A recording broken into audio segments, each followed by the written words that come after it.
In this video, we'll go over how to create a bar graph, a Pareto chart, a pie chart, and a frequency polygon. So from the left toolbar in My Stat Lab, select the StatCrunch option, data sets from your textbook. And for the first three graphs, we're going to use the births data, which is right here. And we're going to look at the admits, which is right here. And these are the days of the week on which the women were admitted to the hospital. So to create the bar graph, I go to Graph, Bar Plot, with Data. I'm going to go ahead and select my variable, which happens to be admit, right here. And let's just leave it as it is. And again, I've got types here. I can do frequency, relative frequency, etc. I'm going to just stick with the frequency and compute. So there is my bar graph.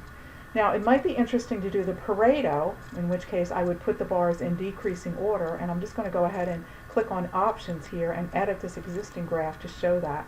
Go down here to Order By and put them in count descending, and so now they're going to be in descending order, and now I see Wednesday was the most common day to be admitted, Saturday was the least common day to be admitted. And then I'm also going to do a pie chart on the same data, so I go to Graph, Pie Chart, with Data, select Admitted. Really not a whole lot of options here again, and there's my pie chart, and I'll notice here it gives me the percents over here and also the numbers that go along with the days of the week. Alright, for the frequency polygon, I'm going to go back to an example we worked in section 2.2.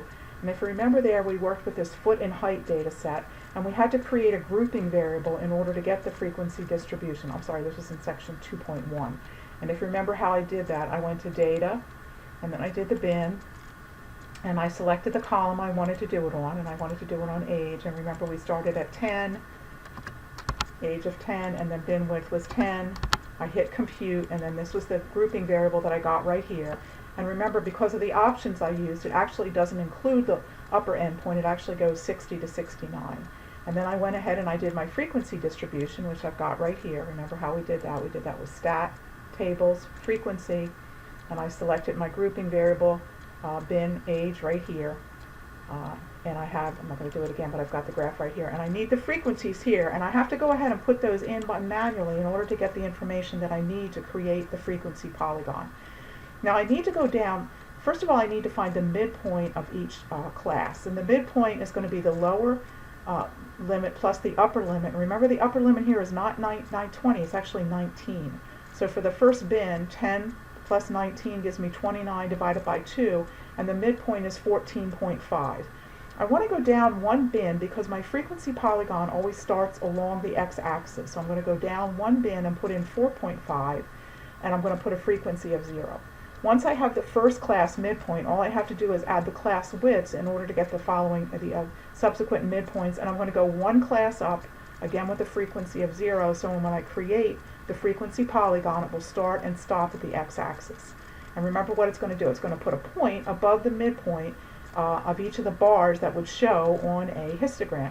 So now I can go and graph this. So go to Graph, Scatter Plot, and my x variable is going to be that age, the midpoints that I just did there, and my y variable is going to be the frequencies. And then I want to make sure I pick lines here so it's connected. And there's my frequency polygon. So again, notice it's starting along the x-axis, going up and down, and falling back down to the x-axis at the end.